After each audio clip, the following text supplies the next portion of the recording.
দেশের ভিতরে একটা মহল যখন ভারতীয় এজেন্ডা বাস্তবায়নে ব্যস্ত, তখন চাঁপাইনবাবগঞ্জ এলাকাবাসী দেখিয়েছে বিরল এক ঘটনা।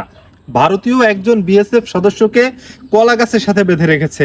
একবার চিন্তা করে দেখেন, কলা গাছ। আমার তো এখন মনে হয় কলা গাছকে বাংলাদেশের জাতীয় গাছ হিসেবে ঘোষণা দেওয়া হোক।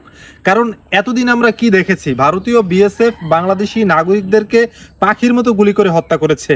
পৃথিবীর ভিতরে যত দেশের সাথে যত দেশের স্থলভাগে সীমান্ত রয়েছে, তার ভিতরে সবচেয়ে বেশি বাংলাদেশ ভারত সীমান্তে হতাহতের ঘটনা ঘটতো।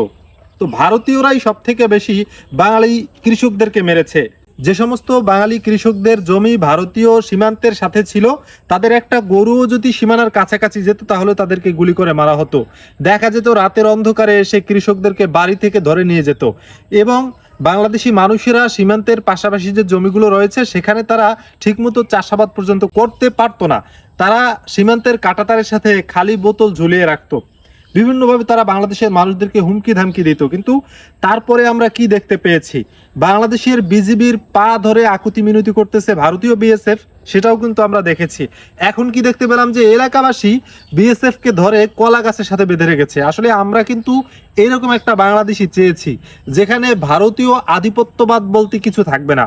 কারণ স্বাধীনতার পর থেকেই ভারতীয়রা আমাদেরকে আমের মতো চুষেছে। মানে তারা তো আমাদের উপরের আমের মাংস খাইছি, খাওয়ার পরে পরে আমের যে বারাটা আছে ভিতরে, আমের যে বিচিটা আছে, ওইটাও তারা মানে খাওয়ার চেষ্টা করতেছে, খাইতে খাইতে চুষতে চুষতে মানে মোটামুটি আমের বিচি বাইর করে ফেলাইছিল। এখন যখন আমরা খোলস থেকে বাইর হওয়ার চেষ্টা করতেছি, ভারতীয় আধিপত্যবাদ থেকে একটু বাইরে যাওয়ার চেষ্টা করতেছি, তখন বাংলাদেশের ভিতরে একটা মহল মোটামুটি ভারতীয় এজেন্ডা বাস্তবায়নে ব্যস্ত। আপনারা যদি একটু চিন্তা করে দেখেন, ভারত বাংলাদেশে খুব দ্রুততম সময়ে একটি নির্বাচন দেখতে চায়, আবার বাংলাদেশেও একটা মহল নির্বাচনের জন্য উঠে পড়ে লেগেছে।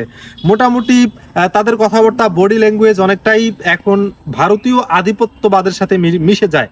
তো যখন বাংলাদেশের ভিতরে একটা বড় দল, বড় একটা মহল ভারতীয় এজেন্ডা বাস্তবায়নের মতো কাজবাজ করতেছে, তখন যে এরকম একটা কাজ এলাকাবাসী করে দেখাতে পেরেছে, আমরা মনে করি এটা ডক্টর ইউনূসের একটি সাফল্য, এটা এদেশের ছাত্র জনতার একটি সাফল্য, এটা এদেশের সাধারণ মানুষ যে জীবন দিয়েছে, 2000-এর মতো মানুষ যে শহীদ হয়েছে, তাদের রক্ত কিছুটা হলেও সফলতা পেয়েছে।